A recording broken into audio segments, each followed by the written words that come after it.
Halo guys, assalamualaikum warahmatullahi wabarakatuh. Kali ini aku mau membahas sedikit tentang observasi aku dari kegiatan baksos aku. Maaf ya, kucingku lagi ribut.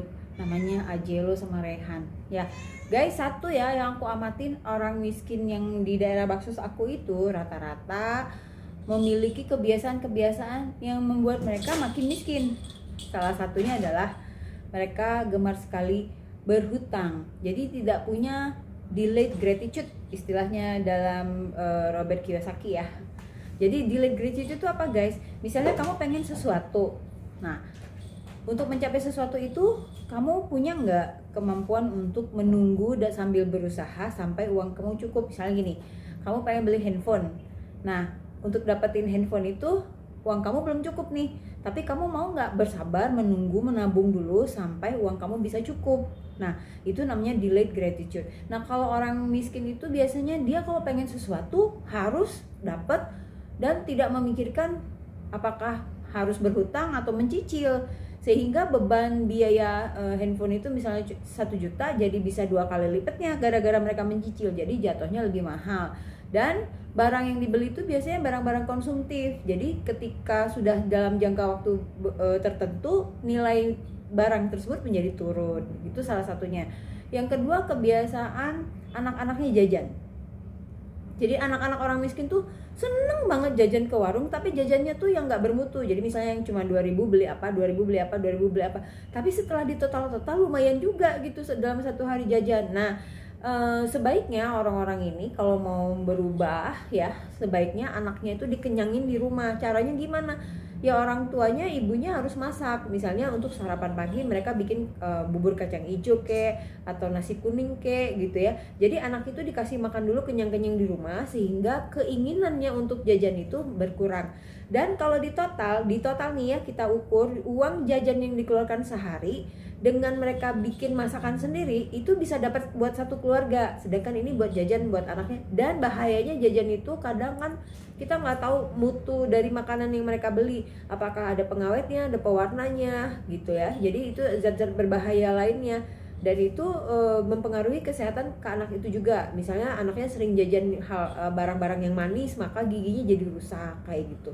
Itu sih yang aku lihat. Ketiga adalah, ini yang menarik nih, ketiga adalah orang-orang miskin itu biasanya tidak memiliki daya juang yang tinggi. Jadi mereka itu nggak mau capek, nggak mau susah sedikit gitu ya. Jadi kurang daya juangnya memang gitu loh guys. Jadi kayak santai banget lah hidupnya. Dan kalau misalnya harus bergerak sedikit yang membuat mereka berusaha, itu mereka nggak mau, karena nggak mau capek. Itu tadi balik lagi, nggak mau capek, nggak mau berpayah-payah gitu untuk mendapatkan apa yang mereka mau. Itu kadang nggak mau kayak gitu. Nah nomor 4 tuh manajemen keuangan. Manajemen keuangan tuh maksudnya gimana? Dalam hal ini mereka kan punya uang terbatas ya, punya uang terbatas, kadang dapat kadang enggak. Nah kadang-kadang kalau pas lagi dapat banyak itu dihabiskan untuk satu saat tertentu aja, jadi nggak memikirkan besok bagaimana, apa ditabung dulu buat nanti pada saat lagi nggak punya pekerjaan. Nah jadi manajemen keuangan seperti ini kadang-kadang mereka nggak ngerti, belum tahu, atau memang sudah tahu tapi nggak mau menjalankan. Berantem kucingku, jangan berantem dong. Nah, jadi maaf ya guys, banyak gangguan kalau lagi ngobrolin kayak gini. Nah, yang berikutnya adalah mereka kurang bisa menghargai pendidikan.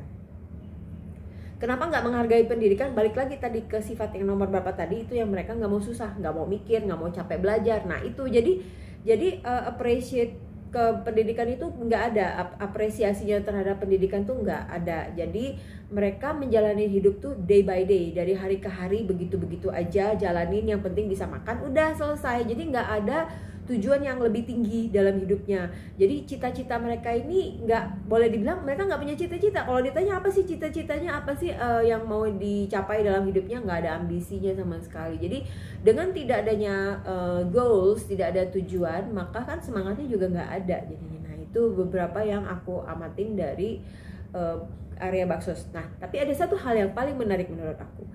Ini menarik sih fenomena ini. Jadi aku temuin di beberapa penerima baksos aku, sorry to say ya guys, ini berdasarkan observasi aku kan, boleh ya aku share ya. Jadi dalam observasi aku sehari-hari itu ada beberapa fakta di lapangan yang aku saksikan adalah kemiskinan itu memang dipertahankan. Jadi bukan untuk dihilangkan, tapi memang dipertahankan. Kenapa? Karena kalau miskin itu banyak orang yang bantuin, banyak orang yang ngasih makan, banyak orang yang iba gitu. Sehingga sosok atau image miskinnya mereka tuh memang harus dipertahankan guys, untuk mempermudah mereka mendapatkan donasi seperti itu.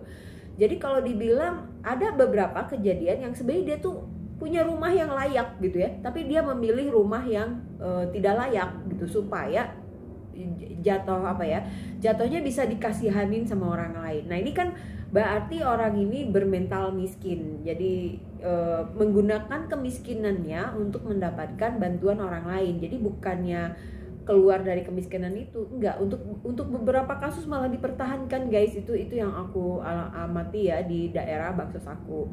Nah beberapa kemiskinan tuh memang absolut ya, rata-rata sumbernya itu karena salah pilih laki-laki, salah pilih suami. Jadi punya suami nggak bertanggung jawab, udah hamil atau udah punya anak terus main tinggal seperti itu. Itu ada juga yang banyak yang kayak gitu, yang dicerai sama suaminya tanpa kejelasan status, tidak ada nafkah yang diberikan padahal ada anak. Jadi anak itu menjadi beban ibunya.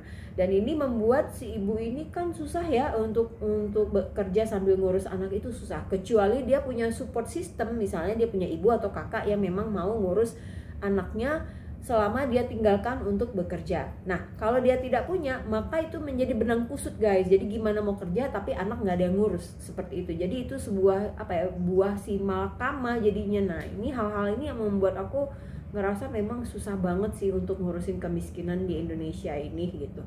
Yang paling lucu lagi adalah kejadian-kejadian yang sangat menyakitkan hati aku ketika para penerima baksos aku itu justru melakukan kecurangan. Mereka tuh melakukan kecurangan. Jadi artinya di lapisan manapun di bangsa kita ini, kayaknya menurut kesimpulan aku, nggak level atas nggak level bawah, kalau punya kesempatan untuk curang ya pasti curang.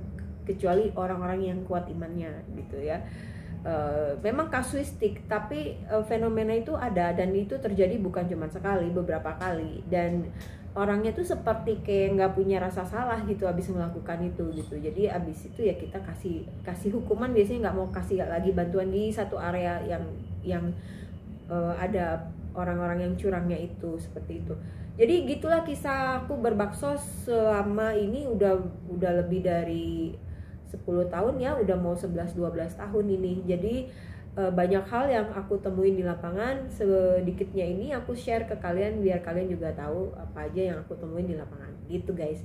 Oke, terima kasih dukungannya untuk Baksos Katisha. Baksos Katisha jalan terus loh. Makasih ya semua sahabat-sahabat Katisha. Wassalamualaikum warahmatullahi wabarakatuh.